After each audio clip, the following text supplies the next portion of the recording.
the last 2 weeks. I think y'all had a good press conference with Keith, and then last week we of course had the President's Day holiday. Glad to be back here. Glad to be back in Pensacola. A lot of things happening. A great weekend this weekend with Mardi Gras. I guess I had a great time participating in the parade. I guess Andrew, you must have done all 3 parades. You were talking about how sore your arm was, so got to make sure. But I only did 1 parade, the Saturday parade. It was that may have been the most people I think I've ever seen at one of our parades. It looked great. The city always looks good. I heard good things about Friday night's parade, and I heard all of that was good. So it was great to be out there with UWF, with the team, and Dr. Saunders and Coach Shinnick, and really be able to celebrate those national champions. So that was a great parade, great day, and I think Pensacola always looks good at those times. So another great Mardi Gras. I'm going to talk about our Singapore trip. We've got a little pictures are worth 1,000 words, so we brought some pictures along. But overall, I want to talk about, we certainly appreciate Governor DeSantis' visit last week. We were glad that he was here and had the opportunity to announce that we were going to get about nearly $5 million to the City of Pensacola for the infrastructure enhancements at the Pensacola International Airport through the Florida Job Growth Grant Fund. The funding will assist with the construction of necessary taxiways, ramp, and flat work so that the airport can support the additional MRO facilities and other developments. So we are very happy and glad that we were able to get the funding from the state on that. That kind of closed out the last loop of the $210 million that we had, and so we were very happy that he was here. It also gave us a chance to talk about a couple other things. He certainly was here with UWF, and we're excited about what that means. It gave us a chance to talk about a couple things we did talk about. Next year we will be celebrating the 200th anniversary of Florida becoming part of the United States, and so had a chance to discuss some things with him, and I'm looking forward to going over to Tallahassee next week to see some things going on with session. Hopefully going to meet with looking to try to meet with the Secretary of State to talk about some of those things in our 200th anniversary, and as we continue to push forward. So we got a lot of great things happening here, but it was good to have the governor here. I told somebody, I said, anytime he wants to come over and bring $4.8 million, he's welcome to anytime. We also will be doing a proclamation today, the Blue Wave Community Proclamation. The City of Pensacola will take the next step in becoming a Florida paddling trail Blue Wave community with our proclamation at today's agenda conference. It will proclaim Pensacola as the Florida Paddling Trails Blue Wave community, part of the program that helps communities develop locations of interest, both in-state paddlers and out-of-state tourists. So we're excited about that. You've seen some of the things we've been doing. We're working in a couple of locations about how we can improve some areas for paddle launching. So again, I think we're gonna continue. We have a number of great facilities and amenities in this area, and I think we're just going to be adding to them. Obviously, also last week, it felt like my birthday a week late because we got the money, and then we had the Bayview Cross case, and we were successful there, the 11th Circuit Court. Now again, it's protecting the historic value of the Bayview Cross, and the ruling on the cross is constitutional. We are happy with the court's case, and we certainly won't be looking to change anything else, but that doesn't mean that the plaintiff can't appeal or something else. But for right now, we are satisfied with where the case is, and we certainly appreciate the help of I'm trying to remember the name of the Beckett firm that provided pro bono work to us to get through that and win that case. So we really appreciate their assistance and their persistence in working through this. So we are very happy about that. Lastly, obviously there continue to be a number of shootings that happened. One that came back before, and again, this was several individuals who lived outside the county but ended up staying at their grandmother's house, and they got shot up in the city. And we've come to a point where we've realized we are working. Our police officers are doing a great job, and they're working. But if we have to wait until somebody shoots to start trying to stop it, it's all the police in the world and all the other things we've got are not going to solve it. What we've talked about, Chief Leiter came to us and said, hey, what we really could use is some assistance with a position outside of the police department that maybe could work with faith-based organizations, schools, our regular public schools, our charter schools, and not just within the city, because obviously we can't control this. Half the time we get people from outside in the unincorporated area and they come into the city, we can't stop it. So this individual, and our goal with this is moving forward to create a position that will try to engage and engage outside the city as well with these organizations, and what we can do to head off the recruitment of our children into these gangs and into this gun violence. I mean, we've got to do something different, and it's not a fault of anything. Law enforcement is doing exactly what they've got to do. We've got to stem the tide before it gets to that point. And so we're looking to take a little bit of an unconventional step, but we believe it's necessary to begin to head off, and we will be moving forward. We're looking to build leaders through these organizations and continuing to connect with them. Much of this stuff has been some of the stuff that Lawrence has been doing, but he's got other things he's got to do with neighborhoods, and if we're going to be really intensive about it, we need to get somebody else in there. So like I said before I went to Singapore, we were approached by through the idea by Chief Leiter, and we've been working through it, and when I got back last week, we decided to pull the trigger and start this process, and Keith says we'll have the position being advertised this week and putting it forward. We certainly, this individual is not limited to the city jurisdiction. If this county wants to participate with us, they're more than welcome to participate with us. We think we've got to do some unconventional things, because and we're investing in law enforcement. They're doing a great job, but law enforcement responds to things. It's not like a Minority Report where they know who's going to shoot before they shoot, and they go arrest them before they shoot. We end up in a situation where we're chasing behind the action. So again, we want to do some more unconventional things that we try to get ahead of this and try to head off what is happening. So again, we're excited about trying to look at some different things. Again, this is not something that will happen overnight and solve, but we believe if we begin to make the investment in our youth, we can begin to head them off and keep them from choosing a path that leads to gun violence and participation in gangs. So we'll be working with this, and of this new position will report under Lawrence. So we will continue to move forward on that. Also, there were several comments, and I was not here with the CRA vote. We have rolled positions in to coordinate. We don't. CRA is a council function. Certainly, Helen Gibson works with us. And I know there were some things that we probably would have handled a little bit differently. Let me say the first thing I got back here on Tuesday, we released all comments out to the city council members, and we have them available for anybody else. We've also put them out there. We've decided, there was saying that Tuesday I was told that it didn't have to go to a vote back of the city council. I've gone ahead and said I believe it's that important that it ought to come back to the city council, so it'll be voted on this week, and that those items will come back to the council and they'll have the chance to review them. So again, it was certainly, I believe Helen was trying to do as good a job as she could, between getting the comments on Friday and having the event on Monday. And I think sometimes everything doesn't happen perfect. We just have to move through it, and we've certainly taken those actions to change that. And we had already done that before comments came out this week about it. We had already made those decisions and moving forward. There was also some confusion. I want to clear up some stuff that led to the impression that the contracts that we went with the individual firms to put together numbers so that we could bring something to the council for appropriation. Those firms were bid. That was bid correctly through the CCNA process. So all of that did happen. It was bid through the CCNA process, and they did get contracts, regular bidding process. So again, that did happen. Again, those are not final plans. Those were provisional plans to get costs on, to bring something to the council to get the appropriation. We're still finalizing plans. I know there was a lot of consternation about some things weren't exactly in the SCAPE plan. I know that Keith has already moved forward. We've talked, and we've engaged some more with SCAPE to get together with our engineers to find ways to fine-tune all of these all those plans and make sure that we have everything that we can do. So I know there was a lot of consternation about it. By no means are they final. The idea was conceptually to get things moving so we could get appropriation from the council on those individual items, and we'll keep moving on them. I guess now we've come to the Singapore slideshow. Let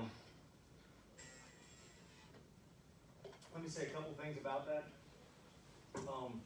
I could not have been more impressed. I went there certainly with the feeling that the things that we were doing with ST and the working relationship we have with them, but I was blown away by what else I saw there. Talked about incredible waterfront development that I'm going to show you, what they've done, public access, opportunities dealing with more walkable communities. A lot of the things we're trying to do in our downtown right now and seeing them actually done. The other thing is just finding ways to work together. And again, there were some things, that were written. I find them a little disappointing.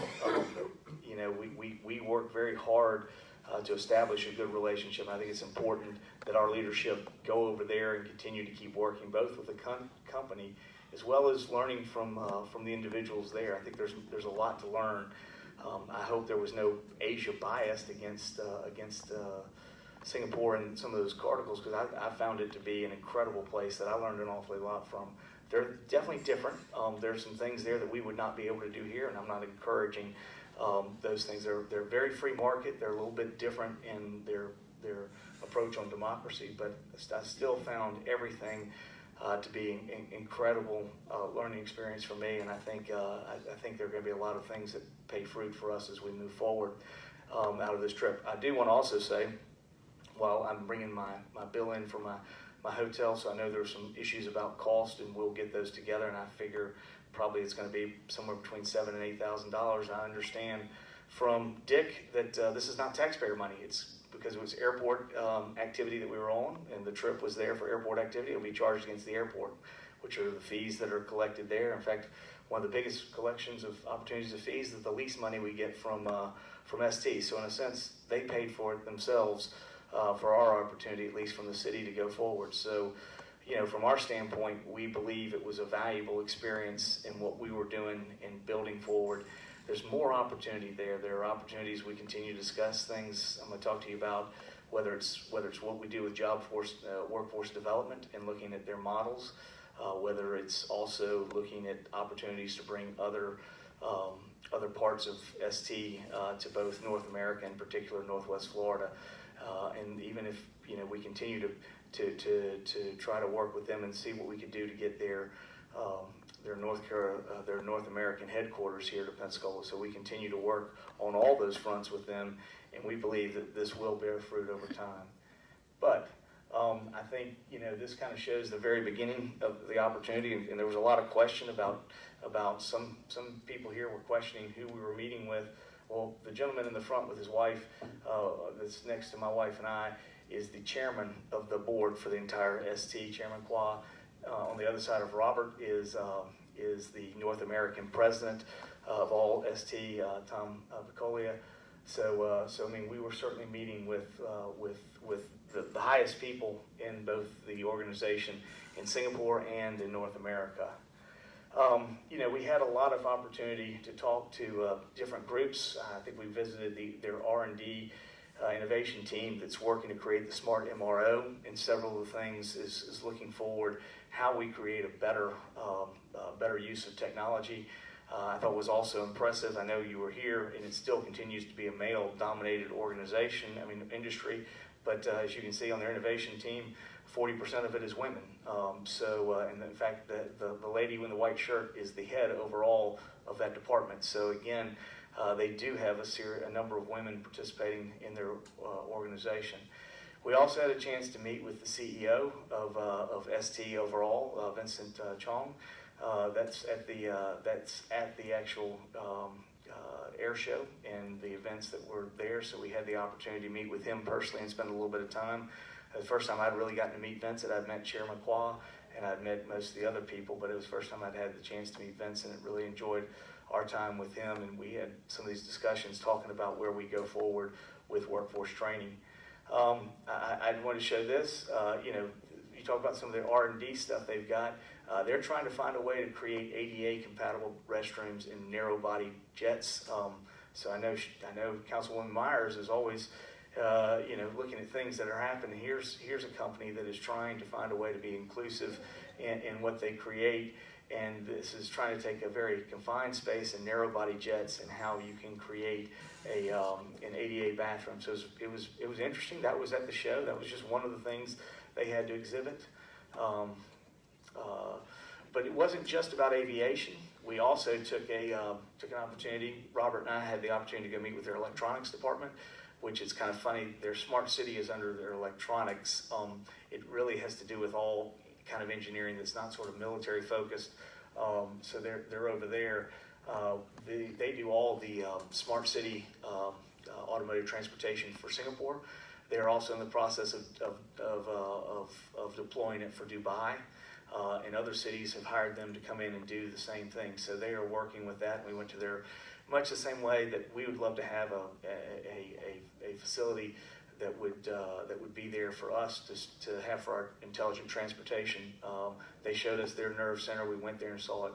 The interesting part was, obviously, I was not aware that Robert and his team had reached out to them to talk to about the slide on the left is the Bermuda Triangle. They had actually done some work on some analysis that was totally pro bono for free. They kind of were showing us some things they had looked at and some things they discussed about trying to get information to try to help with what was happening. And I think some of the things that have been implemented by the county, Robert indicated that those used to be three separate light components. They've now been tied all three of them into one. That was one of the recommendations that came from ST. You probably see that FDOT has been working with the county to change some of the light signals in that area of the Bermuda Triangle. But I mean, this is just the kind of collaboration that ends up happening, that sort of lanyap. You know, it's not what we were mainly there to do, but we're finding ways to benefit as well. So that was an interesting one. I want to talk about a little bit, that's kind of where we were with ST, but I want to talk about what you learned just from being out in the city. There are a couple of things we've talked about, and interesting, one of them happened while I was gone. Sherry Myers brought forward the Unity Project, and the Unity Project is how do we do a better job of telling our story and including more stories that were in it. We've got a number of monuments and historical things, but we have not done a very good job of telling the story of our minority citizens as well as our women. But here's a case in point of a little park. That was a beautiful little park, but you can see the slide on the very bottom. It's Chang Ang Sang. It was a Chinese merchant that actually in the colonial times, when it was a British colony, had actually owned this area, got the land, started building in Chinatown. He was kind of a precursor to the Chinese and sort of some of their ability to have their own property holdings during colonial times. And so this hill and this park is close to where he lived, and he owned that little area. This is a park named after him. But these are some things I'd love to see us do with markers that tell a better story. Some of the things I've been talking to Tignate Broughton about in the Belmont DeVillers and Tanyards area, how we do a better job of telling the story on some of those things. But also, I mean, you can see it's incredibly lush, and that gets back to another thing. I think is one of the most important parts. If you look at Singapore, there are trees everywhere, and it's incredibly lush everywhere. In fact, as one guy said, if you get up about past the fourth story, it looks like it's all concrete because it's towers everywhere. But when you're on the street, this is the kind of view you get, and it is very. They have not allowed trees in a way to stop development, but they have not stopped replanting trees. And I don't have any slides from some of the roads, but all of their roads are they have trees all over the place. They're almost covered and shaded, but it is interesting when you live in a lush climate like that, what they've done. And I continue to think that what I've said before on some of our things, I'm not interested in stopping what we do with our trees, but I am very intentional about how we replant and that we replant in the right areas. One of the things we wanted to do is start that, and I appreciate over this past week I got a list of places that Councilwoman Ann Hill wants to put some trees. So we're going to start moving forward and planting trees and doing the things that we need to do, and we encourage the same, working with citizens and how we replant once there is development. Lastly, again, the same thing that Councilwoman Myers talked about, the statues. This is a case in point of what they do. You can see there's one is a Chinese citizen one. I don't have somehow the Malaysian one, the Indian one I do not have. I have the Malaysian, and then I have a couple pictures of Raffles, who was the who's the guy that founded the British colony there. But it certainly tells the story along their waterfront, and it creates interest while you're walking along the waterfront as you're a tourist or even a citizen. Case in point, the same thing could be done on Main Street in much of what Sherry was looking to do. They certainly tell the story, and as I said before, they allow for tourists to have some fun and silliness. As you can see, we participated in some of that, what we did. We also looked at some multi-use paths for recreation, connectivity, and ecotourism. There are several places, while Singapore is very well developed, it also has a series of areas that are very natural, what's called these southern ridges. And to connect these ridges, they have a walkway. This way is called the Henderson Wave. You can see kind of how, in the picture on the lower left, how it kind of looks like a wave, the portion. But we walked along that and checked that out, and saw the different paths that they have. I think we could learn a lot from what they're doing with some of their multi-use paths. I'd love to see the same thing happen on scenic highways as we move forward. I think there are opportunities to learn from some of these things and to see what these other communities put into the investment into these amenities. These certainly are things that we as tourists went to, but more than anything else, I saw very few tourists necessarily walking on these. When my wife and I walked them, we saw mainly Singapore citizens. So again, I think it's one of the things that your citizens really can use, and it's an amenity for them. Always interesting for me is just even learning about different architecture. This is a fire station, which was built in colonial times. It's a very interesting station. I told Chief Craner that yes, so but we have our own stations. We have our Taco Bell station over by me on Summit. But it's just interesting always to see civic architecture and how it changes. One of the things that I thought was incredible that I learned about was looking at what they do with their walkway around their waterfront, to be very intentional about what they do with their pedestrians. This is the walkway that's going by this is like their Bay Center / Sanger sort of mixed together on the left there. And this is the walkway around it, which you see with the greenery and the fountain flowing through it. And it flows immediately over into this little pedestrian bridge that goes across the Singapore River that Jill and I were on, that you can go out there and have incredible pictures of the scenery out there. But all of this, the entire bayfront of Marina Bay, you can walk around, and they have great pedestrian bridges, just like the one you can see on the lower left. They also have water features and amenities right there. This is the Merlion. If you notice that the road that the hangar is on, if you've looked at it, it's one Merlion way. That's because in Singapore, the symbol of Singapore is the Merlion, which is one of the when it was founded one time, the group that was coming on there thought he saw a lion. Lions are not natural to Singapore. It's probably a tiger, but he was from India, and they had lions, so he thought it was a lion, but also the mermaid from the sea activity that they have. So the Merlion is their symbol. They have this thing that is out there, and it's a great little amenity. There were dozens and dozens of people around it, but again, it's just something to go enjoy the waterfront, and there were people all over the place there. Also, continuing to do safe pedestrian infrastructure and sort of allowing those statues that sort of tell your story, but do it in a playful way. These were two. They have a bunch of these bridges that this one had a pedestrian side to it, but they have another bridge that was kind of behind on the lower left. You can kind of see the bridge behind the statues there. That was an old bridge built in the 1800s that is now just pedestrian bridge. It's right beside where the children are, which is I think one of the neatest little statues like that. I think Quint was looking to do some of those kind of statues along the side that sort of create interest and show what the historical area, but certainly shows the children playing, and they're kind of suspended there. So, but again, there are ways that you can make your community interesting and unique and have a flavor to it, is what you're doing. And certainly saw some of that in what they had done in Singapore. Just looking at what they're turning waterfront amenities into commerce and supporting future services.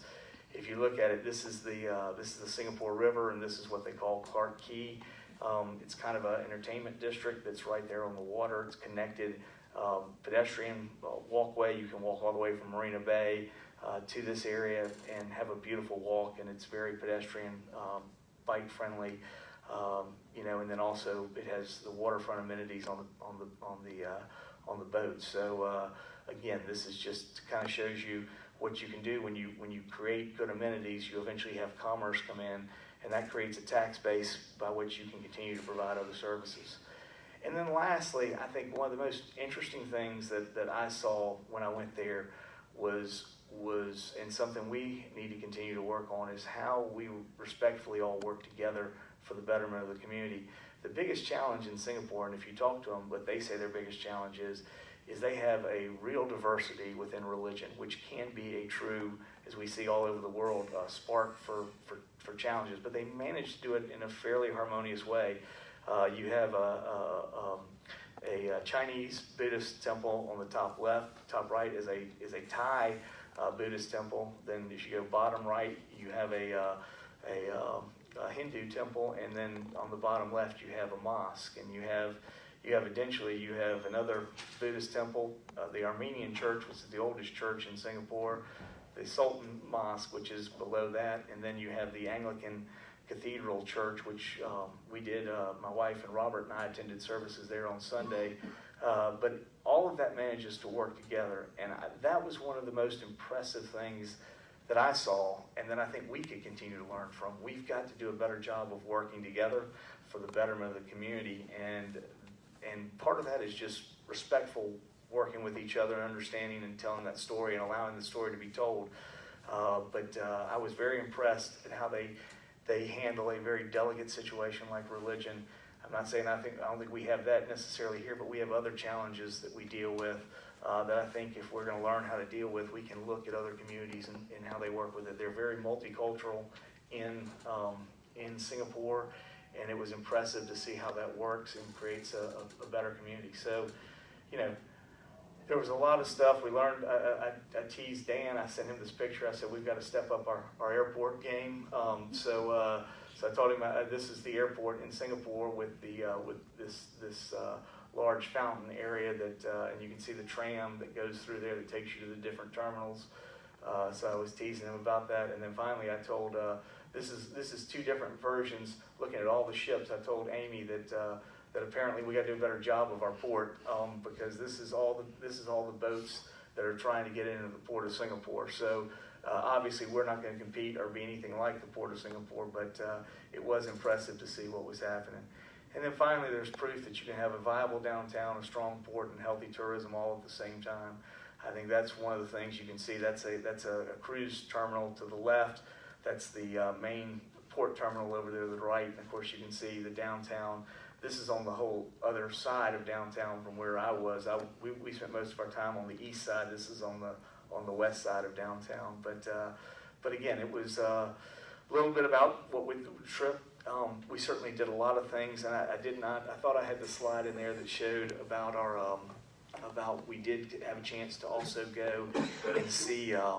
We also had a chance to go see their training facilities and what they were doing with their Airman Academy, and it was very impressive. They had about 30 students in the electronics and about another 20 that were doing some shaping on different parts that would be a part of the aircraft. But everyone there, you as soon as you graduate high school, or get to a certain age there, they do have, again, they're a little bit different. They put everybody goes, or at least the men go for 2 years in military service, so they come out with with some training that they've had in different things, and then they can go into industry or other places, and certainly that's where ST puts them in that Airman Academy. That's one of the things before I left on that Thursday. I met with the people here as well as with Don Gates, talking about where we go forward and trying to expand what they're doing for where they want to go with their Airman Academy and their other workforce training. I think that is perhaps the most critical part to this. It gives us the chance for individuals, if you want to transform out of generational poverty, the educational opportunity to get skills through this Airman Academy, give you that opportunity. You don't have to work for ST. They know that. They're, like I said before, they're looking to train twice as many people as they have jobs, because they know not everybody will end up working with them if people want to go other places. But once you have that degree and once you have that certification and that education, it allows you to go do a number of different things.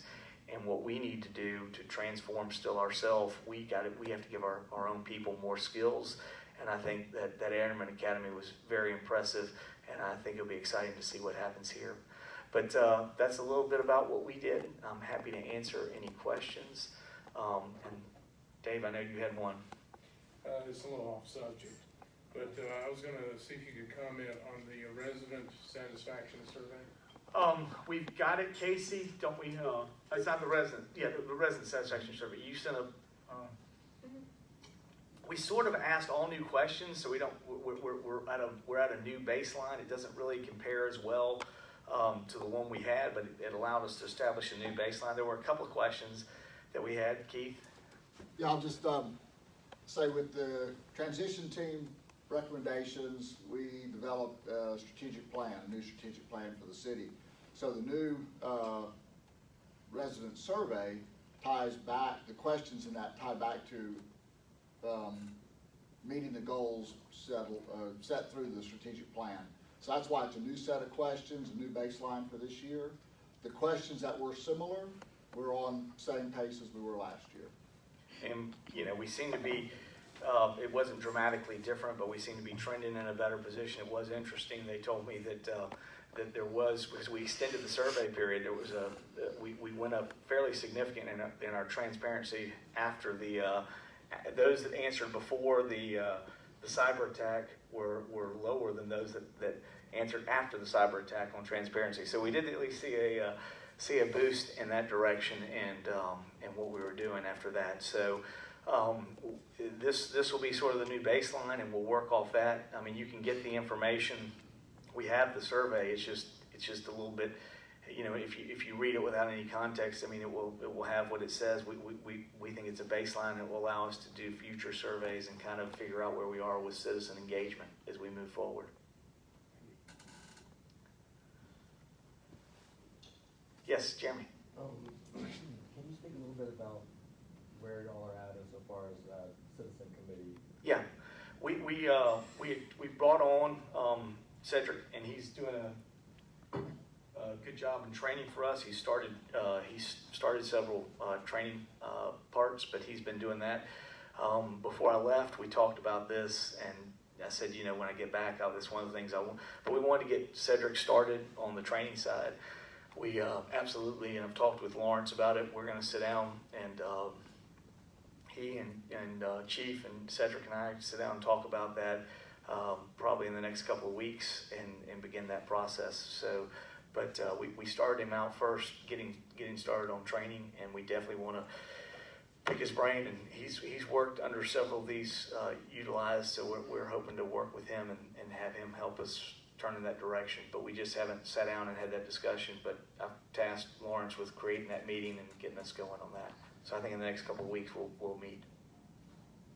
Do you see those being two parts of the same process, or two separate things? The training is different than the Citizens Academy. I mean, that's just, he's been given two separate tasks.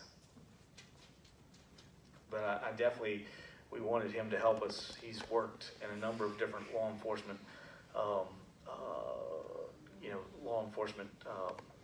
communities and law enforcement. And he's also worked not only in the police force, but he's also worked on the administrative side that's been in charge of the police force. So he brings some experience that we thought was very good, and we are looking forward to, now at this point, I think he was going to have a press conference today and it got moved to tomorrow. That is only about training, again, but we do plan to sit down with him, and last week Lawrence and I talked about it and tasked with making that meeting happen.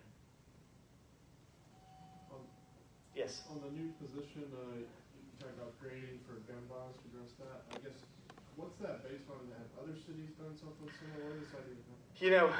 I think some cities may have done something very similar. I don't know. We didn't base it off that. We really based it off of how do we get in front of it. And I appreciate, Chief Leiter, while it will not happen under the police, I mean, he was a lot of the impetus for also coming up with the idea, we said, what can we continue to do about gun violence? How can we get ahead of this?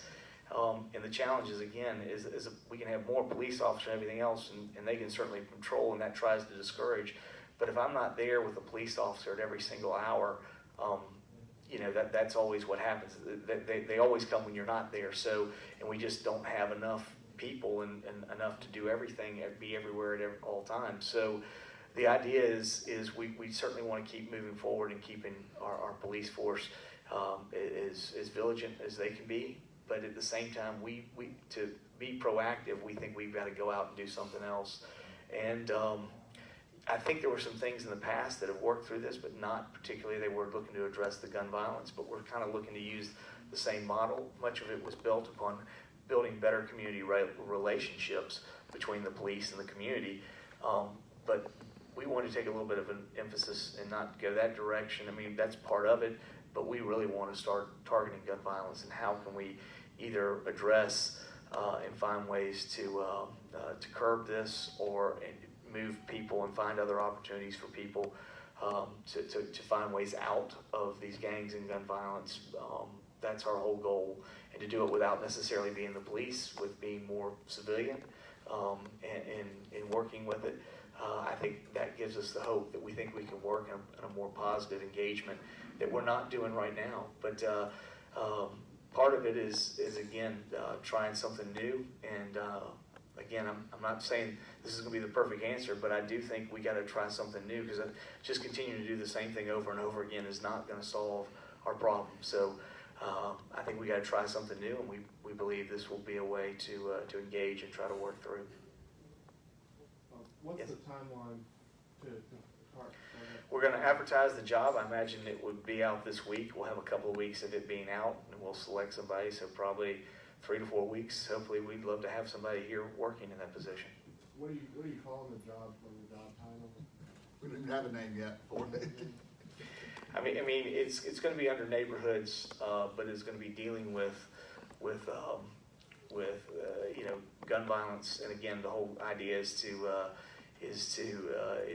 coordinate with both the faith-based communities, the education facilities, and so that's our goal. It'll be something along the lines of neighborhood specialist or something like that. Admiral. Mr. Mayor, I just want to make a comment on that. It's good to hear that you're going in that direction. After living in Los Angeles for 13 years, I became quite familiar with gang violence, gun violence, and all of that, because that's tied in, believe it or not, to some of these inner city communities surviving, because they just have not had the training. They feel that they've been forgotten. There's still a great deal of distrust. And so I would hope that this person coming in will have the understanding that we're going to have to go in communities that up to now nobody has really wanted to go, and you're going to have to kind of build that trust. But if you think this is going to come without financial resources for the various programs that some organizations that I know in this community can work with, the likes of Lawrence Powell and whoever's coming in. But up to now, I just have not seen anything that would remind me of what it's going to take in order to really curb this violence and this crime wave. Because right now, as I see it, most of it is taking place in my community, I'll put it like that. But eventually it's going to spread. If we don't really get a handle on it and really get real serious about it, it's going to be something that's going to be really out of control. And I would hate to see Chief Leitner and Deputy Chief Simmons have to go through situations that really could escalate things if we don't have that connection with the police and the community. And as I said, I'm speaking from experience, because I work with programs out in the Los Angeles area, and I've seen it work.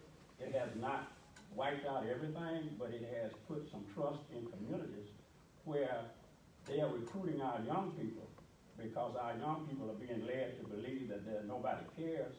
But if someone gets into what Jim Brown, for instance, called the belly of the beast, you got to get in there, and you got to have somebody who really wants to make a real difference, and not somebody that's going to come in with some cosmetic approaches. And I would think that Brother Powell here is serious, and I'm eager to see who this person is going to be. because there are programs that are getting off the ground in our communities, but without the help and financial resources, then we're just whistling in the wind. Well, I think the city's already saying we're willing to commit the resources to the personnel that would engage. And again, we believe it needs to be, to get the job done, we believe it needs to be, and Chief Leiter was the first one to say it needs to be something outside of the police, that it's coming from the city and the civilian community side. Certainly Lawrence has been doing a lot of those things, but for him, it's really more intense than what he's been doing.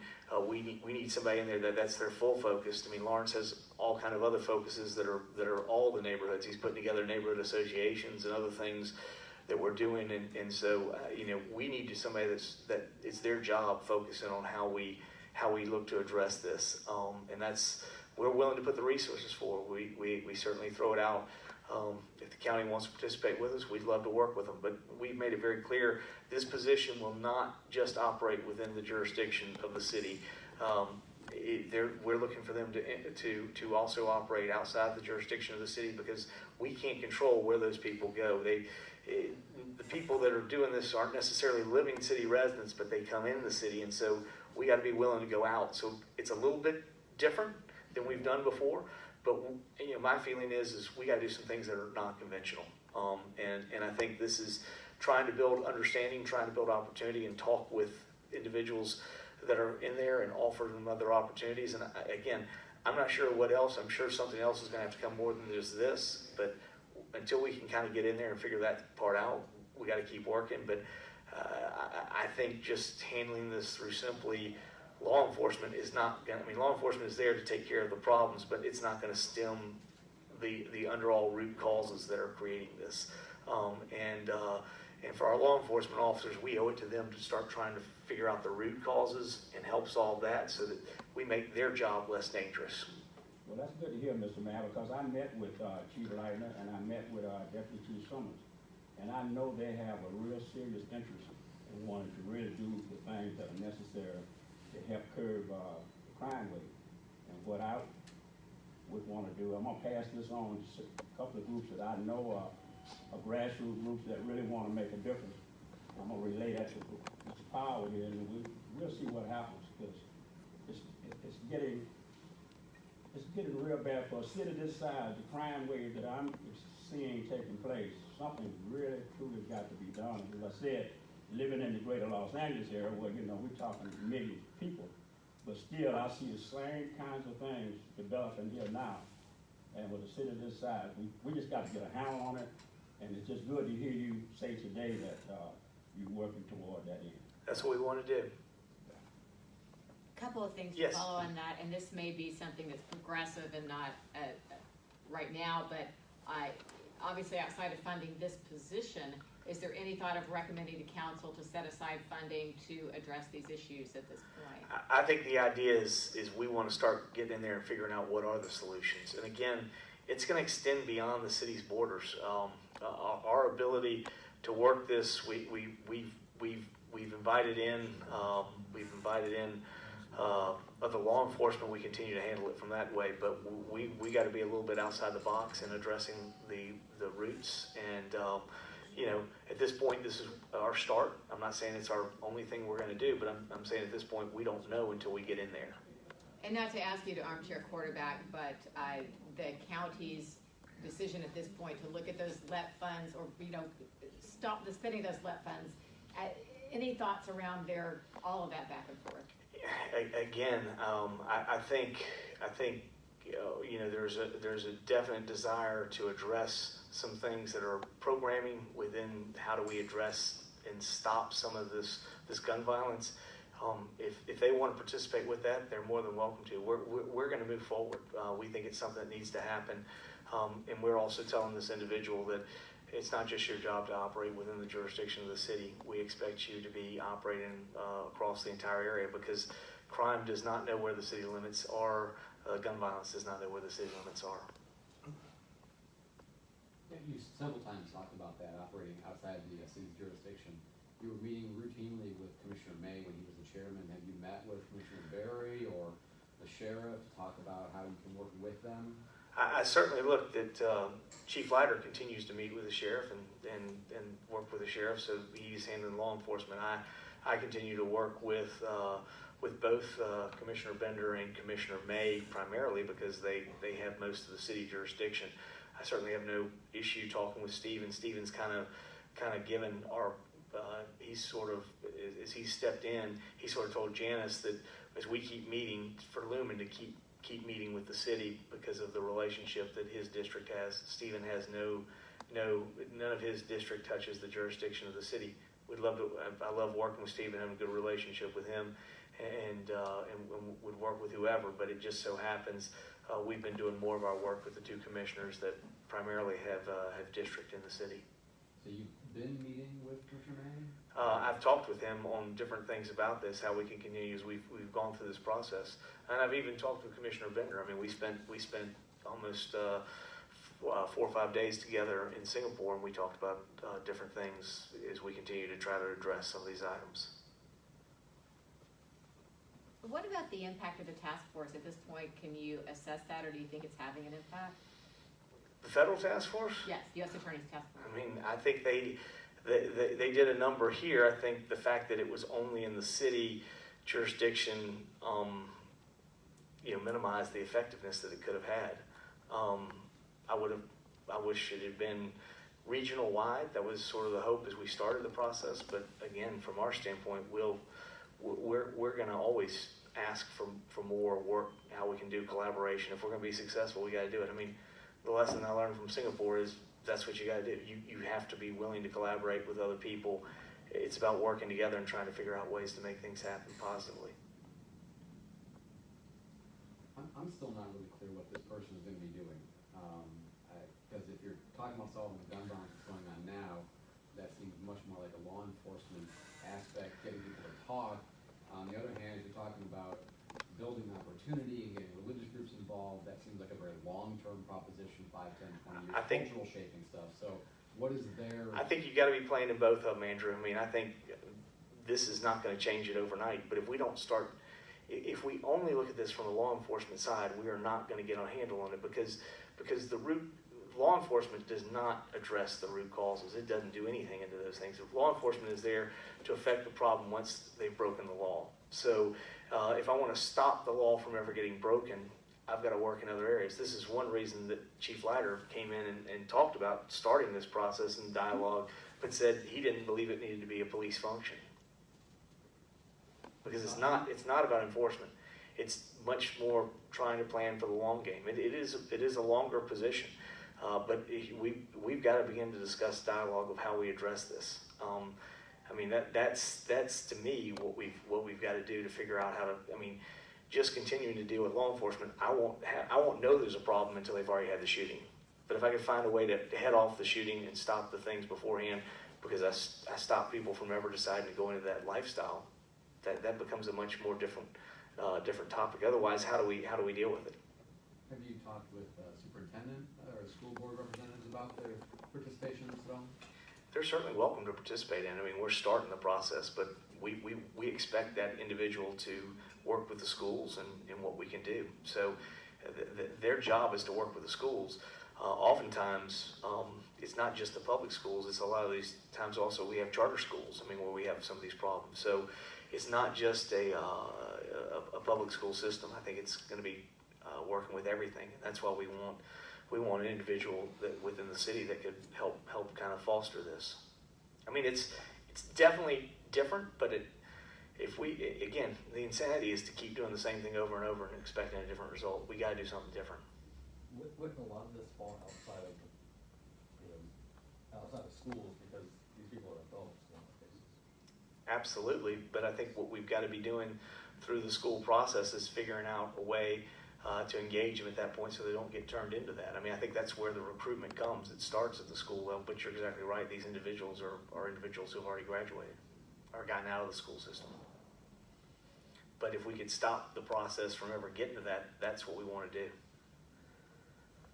Last week, the sheriff said, responding to the county commission, that the best thing they can do to address this is to hold town halls and talk to people about coming forward to law enforcement to address. Has there been any thoughts of working with the county to help hold town halls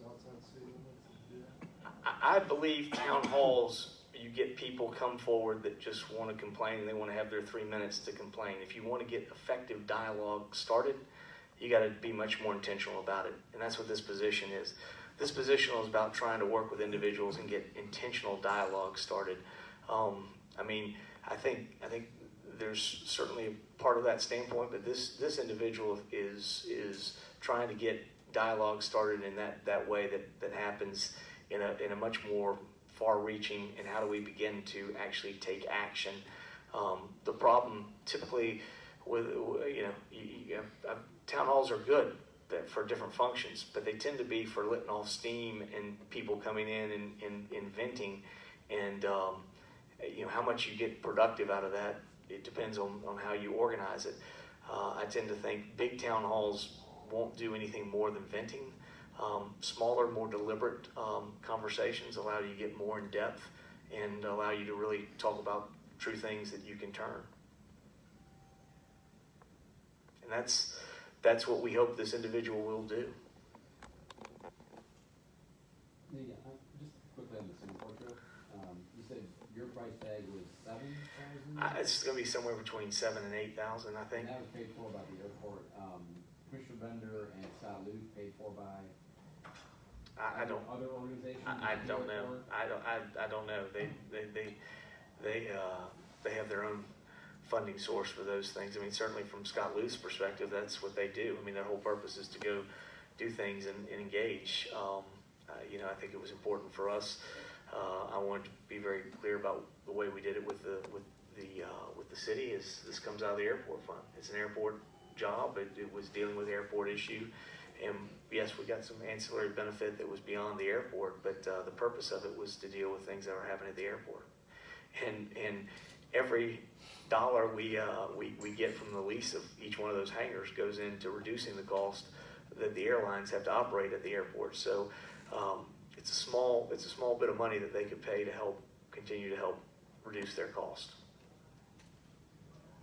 On the CRA issue, you said it's going to come back to a vote. Is that going to be an add-on item? March 12th. March 12th. I thought it was coming on this week. I'm sorry. The second reading for the vacation for the Baptist site is going to be on Thursday. It's been not clear what all the details were going to be about how the road would operate and access through Rawson temporarily, when a replacement road for the trucks and stuff. Do we know? It seems like we're kind of approving this on the hope that it'll work out. I was out of town. I was out of town last week, but I do know before I left, I met with Baptist Hospital that had met with their trucking department, and they had gone through each one of the versions, which they think there are multiple ways they can get in and out of there. I know that they shared that with Tar and Cronley about that position, and I know when ironically, when I got home, or I guess the other day, I was out there for meeting the governor out at the airport. I happened to see Jim and Shirley Cronley as they got ready to leave. So I told Jim, I said, I guess y'all are all, and he seemed to think that they were getting the solution done. So I know that again, I haven't talked specifically on it, but the last time that we did, DOT was very receptive to flaring out those two on the access on Sycamore. And I think from 90% of the truck traffic they have is going to go out and go out those, either come in or go out that area off the Sycamore and be able to make the turns, and everything else was sufficient. So I think it should work, and at least Jim told me he said they had a little bit they were looking to get done, but he was, for the most part, he was very happy with where they were going in their discussions. I guess what I'm thinking is, if you vacate Rawson, then they can do whatever they want with it at that moment. It seems like that ought to happen after the road improvements take place, which are not even design approved yet. And how that ends up in practice, I think the idea is, I don't think they're gonna look to close this thing immediately. I think the idea is they want to know that they've got it, so that they're still in the design phase. So I don't know how that all is going to work on the implementation side, but they don't need to close it down day one because they're still in design for their own building. I know when I met with Baptist, that was where they were, and But it was interesting. They met with their trucking people, which they clearly have to get a lot of things in and out of there by truck. And they showed about 3 or 4 different routes, and they were meeting with council members and showing them where it was. And apparently their trucking people said, oh yeah, we'll easily be able to do all the routes you've put in here. There were some improvements that needed to be made in the county right there where Sycamore takes a hard left turn. But Baptist said they were going to do those, and with the county they'll make that happen. But I don't know the timing exactly how it will work.